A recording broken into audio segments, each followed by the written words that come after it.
calaamadaha lagu garto wadna xanuunka dad fara badan baa tan soo weydiiyay share dhaha si dad badan u gaadho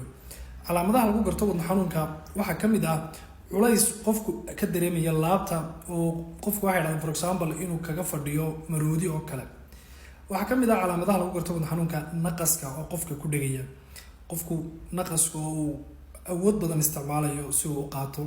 gaar ahaan habeenkii laba mid qofka ku garanaysa qofkaasi barkimooyin fara badan buu isticmaalaya laba saddex barkimood qofka hadduu isticmaalo si uu habeenkii si fiican ugu seexdo ama habeenkii qofku markuu seexdo ayuu hal mar hurdada ka soo boodaya isagoo raagaya oo dareemaya inuu naqasku ku dhagay deedna naqasku tuuraya calaamadahaasi waa kuwa wadna xanuunka calaamada saddexaad waxay tahay qufac waliba qufac nooca qallalan qufaca qallalan wadna xanuun hadduu yahay wuxuu badan yahay habeenkii baana qofka lagu gartaa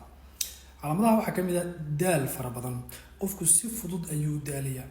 markuu caafimaadka qabay in uu lugeyn jiray imika ma lugeyn karo jaranjarada intuu ka kori jiray markii hore imika kama kori karo waa calaamadaha lagu garto wadna xanuunka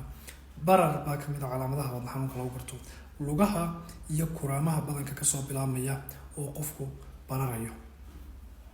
mararka qaarna waxa dhacda qofku inuu maqlayo garaaca wadnihiisa dibadda uu ka maqlayo taana palpitation baa la yiraahdaa calaamadaha haddii aad isku aragto waxa aad iyo aad u muhiim ah inaad dhakhtar ku takhasusay wadnaha si dhaqso ah ula xidhiidho lagu baaro laguna daweeyo